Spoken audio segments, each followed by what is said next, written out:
ജൂജീസ് favourite വേൾഡിന്റെ വചന കേൾവിയിലേക്ക് എല്ലാവർക്കും സ്വാഗതം. പ്രതിദിന വിശുദ്ധ വേദപുസ്തക വായന 940 ദിവസം. മത്തായി എഴുതിയ സുവിശേഷം 13 അധ്യായം. അന്ന് യേശു വീട്ടിൽ നിന്ന് പുറപ്പെട്ടു കടലരികെ ഇരുന്നു. വളരെ പുരുഷാരം അവന്റെ അടുക്കൽ വന്നുകൂടുക കൊണ്ട് അവൻ പടകിൽ കയറിയിരുന്നു. പുരുഷാരമെല്ലാം കരയിലിരുന്നു. അവൻ അവരോട് പലതും ഉപമകളായി പ്രസ്താവിച്ചത് എന്തെന്നാൽ, വിതയ്ക്കുന്നവൻ വിതപ്പാൻ പുറപ്പെട്ടു. വിതയ്ക്കുമ്പോൾ ചിലത് വഴിയരികെ വീണു. പറവകൾ വന്ന് അത് തിന്നുകളഞ്ഞു. ചിലത് പാറസ്ഥലത്ത് ഏറെ മണ്ണില്ലാത്ത ഇടത്ത് വീണു. മണ്ണിന് താഴ്ചയില്ലായകയാൽ ക്ഷണത്തിൽ മുളച്ചു വന്നു. സൂര്യൻ ഉദിച്ചാറെ ചൂട് തട്ടി. വേറില്ലായകയാൽ അത് ഉണങ്ങിപ്പോയി. മറ്റു ചിലത് മുള്ളിനിടയിൽ വീണു. മുള്ളു മുളച്ചു വളർന്നു, അതിനെ ഞെരുക്കിക്കളഞ്ഞു. മറ്റു ചിലത് നല്ല നിലത്ത് വീണു. 100, 60, 30 മേനിയായി വിളഞ്ഞു. ചെവിയുള്ളവൻ കേൾക്കട്ടെ. പിന്നെ ശിഷ്യന്മാർ അടുക്കെ വന്ന് അവരോട് ഉപമകളായി സംസാരിക്കുന്നത് എന്ത് എന്ന് അവനോട് ചോദിച്ചു. അവൻ അവരോട് ഉത്തരം പറഞ്ഞത്, സ്വർഗരാജ്യത്തിന്റെ മർമ്മങ്ങളെ അറിവാൻ നിങ്ങൾക്ക് വരം ലഭിച്ചിരിക്കുന്നു, അവർക്കോ ലഭിച്ചിട്ടില്ല. ഉള്ളവന് കൊടുക്കും, അവന് സമൃദ്ധി ഉണ്ടാകും. ഇല്ലാത്തവനോടോ അവൻ ഉള്ളതും കൂടെ എടുത്തു കളയും. അതുകൊണ്ട് അവർ കണ്ടിട്ട് കാണാതെയും കേട്ടിട്ട് കേൾക്കാതെയും ഗ്രഹിക്കാതെയും ഇരിക്കയാൽ ഞാൻ ഉപമകളായി അവരോട് സംസാരിക്കുന്നു. നിങ്ങൾ ചെവിയാൽ കേൾക്കും, ഗ്രഹിക്കയില്ല താനും. കണ്ണാൽ കാണും, ദർശിക്കയില്ല താനും. ഈ ജനത്തിന്റെ ഹൃദയം തടിച്ചിരിക്കുന്നു. അവർ ചെവി കൊണ്ട് മന്ദമായി കേൾക്കുന്നു, കണ്ണ് അടച്ചിരിക്കുന്നു. അവർ കണ്ണ് കാണാതെയും ചെവി കേൾക്കാതെയും ഹൃദയം കൊണ്ട് ഗ്രഹിക്കാതെയും തിരിഞ്ഞുകൊള്ളാതെയും ഞാൻ അവരെ സൗഖ്യമാക്കാതെയും ഇരിക്കേണ്ടതിനു തന്നെ എന്ന് യെശയ്യാവ് പറഞ്ഞ പ്രവാചകത്തിന് അവരിൽ നിവൃത്തി വരുന്നു. എന്നാൽ നിങ്ങളുടെ കണ്ണ് കാണുന്നത് കൊണ്ടും നിങ്ങളുടെ ചെവി കേൾക്കുന്നത് കൊണ്ടും ഭാഗ്യമുള്ളവ. ഏറിയ പ്രവാചകന്മാരും നീതിമാന്മാരും നിങ്ങൾ കാണുന്നത് കാണാൻ ആഗ്രഹിച്ചിട്ട് കണ്ടില്ല, നിങ്ങൾ കേൾക്കുന്നത് കേൾപ്പാൻ ആഗ്രഹിച്ചിട്ടും കേട്ടില്ല എന്ന് ഞാൻ സത്യമായിട്ട് നിങ്ങളോട് പറയുന്നു. എന്നാൽ വിതയ്ക്കുന്നവന്റെ ഉപമ കേട്ടുകൊള്ളുവിൻ. ഒരുത്തൻ രാജ്യത്തിന്റെ വചനം കേട്ടിട്ട് ഗ്രഹിക്കാഞ്ഞാൽ ദുഷ്ടൻ വന്ന് അവന്റെ ഹൃദയത്തിൽ വിതയ്ക്കപ്പെട്ടത് എടുത്തു കളയുന്നു. ഇതത്രേ വഴിയരികെ വിതയ്ക്കപ്പെട്ടത്. പാറസ്ഥലത്ത് വിതയ്ക്കപ്പെട്ടതോ ഒരുത്തൻ വചനം കേട്ടിട്ട് ഉടനെ സന്തോഷത്തോടെ കൈക്കൊള്ളുന്നത് ആകുന്നു. എങ്കിലും വേരില്ലാതിരിക്കാൽ അവൻ ക്ഷണികനത്രേ. വചനം നിമിത്തം ഞെരുക്കമോ ഉപദ്രവമോ നേരിട്ടാൽ അവൻ ക്ഷണത്തിൽ ഇടറിപ്പോകുന്നു. മുള്ളിനിടയിൽ വിതയ്ക്കപ്പെട്ടതോ ഒരുത്തൻ വചനം കേൾക്കുന്നു. എങ്കിലും ഈ ലോകത്തിന്റെ ചിന്തയും ധനത്തിന്റെ വഞ്ചനയും വചനത്തെ ഞെരുക്കിയിട്ട് നിഷ്ഫലനായി തീരുന്നതാകുന്നു. നല്ല നിലത്ത് വിതയ്ക്കപ്പെട്ടതോ ഒരുത്തൻ വചനം കേട്ട് ഗ്രഹിക്കുന്നതാകുന്നു. അത് വിളഞ്ഞ് 100, 60, 30 മേനി നൽകുന്നു.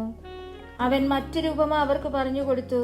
സ്വർഗരാജ്യം ഒരു മനുഷ്യൻ തന്റെ നിലത്ത് നല്ല വിത്ത് വിതച്ചതിനോട് സദൃശ്യമാകുന്നു. മനുഷ്യർ ഉറങ്ങുമ്പോൾ അവന്റെ ശത്രു വന്ന് ഗോതമ്പിന്റെ ഇടയിൽ കള വിതച്ച് പോയി കളഞ്ഞു. ഞാറ് വളർന്നു, കതിരായപ്പോൾ കളയും കാണായി വന്നു. അപ്പോൾ വീട്ടുടയവന്റെ ദാസന്മാർ അവന്റെ അടുക്കൽ ചെന്നു, യജമാനനെ, വയലിൽ നല്ല വിത്തല്ലയോ വിതച്ചത്? പിന്നെ കള എവിടെ നിന്ന് വന്നു എന്ന് ചോദിച്ചു.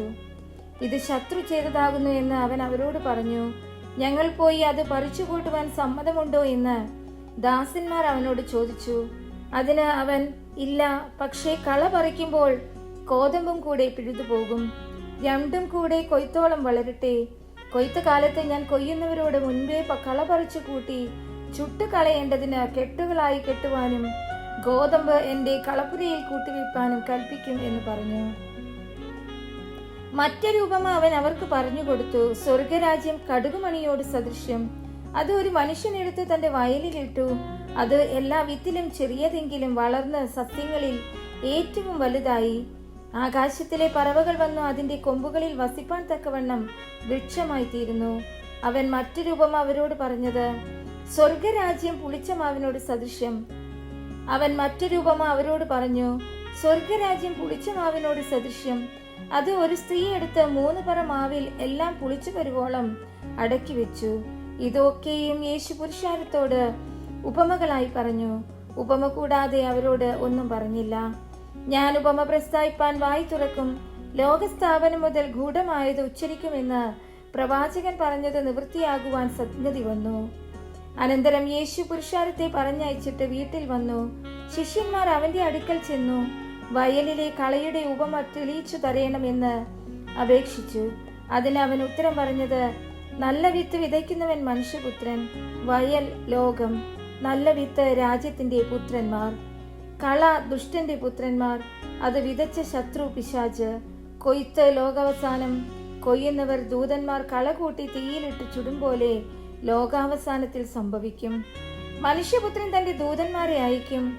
അവർ അവന്റെ രാജ്യത്തിൽ നിന്ന് എല്ലാ ഇടർച്ചകളെയും അധർമ്മം പ്രവർത്തിക്കുന്നവരെയും കൂട്ടിച്ചേർത്തു തീച്ചൂളയിൽ ഇട്ടുകളയുകയും അവിടെ കരച്ചിലും പല്ലുകടിയും ഉണ്ടാകും. അന്ന് നീതിമാന്മാർ തങ്ങളുടെ പിതാവിന്റെ രാജ്യത്തിൽ സൂര്യനെ പോലെ പ്രകാശിക്കും. ചെവിയുള്ളവൻ കേൾക്കട്ടെ. സ്വർഗരാജ്യം വയലിൽ ഒളിച്ചുവെച്ച നിധിയോട് സദൃശ്യം.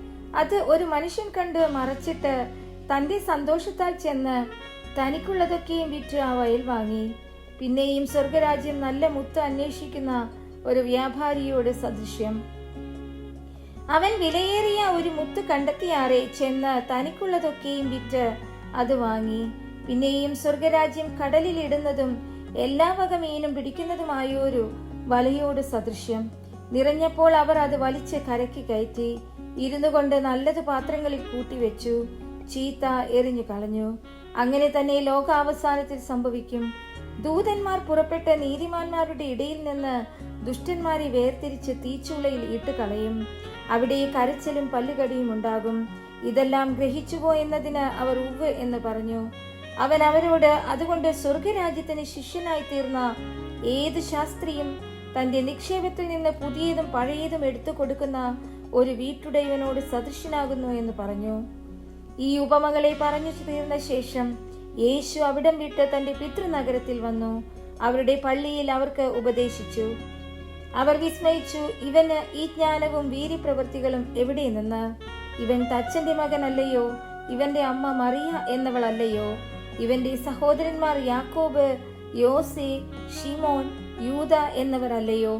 ഇവന്റെ സഹോദരികളും എല്ലാം നമ്മോട് കൂടെ ഇല്ലയോ? ഇവന് ഇത് ഒക്കെയും എവിടെ നിന്ന് എന്ന് പറഞ്ഞ് അവങ്കൽ ഇടറിപ്പോയി. യേശു അവരോട്, ഒരു പ്രവാചകൻ തന്റെ പിതൃനഗരത്തിലും സ്വന്തം ഭവനത്തിലുമല്ലാതെ ബഹുമാനമില്ലാത്തവനല്ല എന്ന് പറഞ്ഞു. അവരുടെ അവിശ്വാസം നിമിത്തം അവിടെ വളരെ വീര്യപ്രവൃത്തികളെ ചെയ്തില്ല.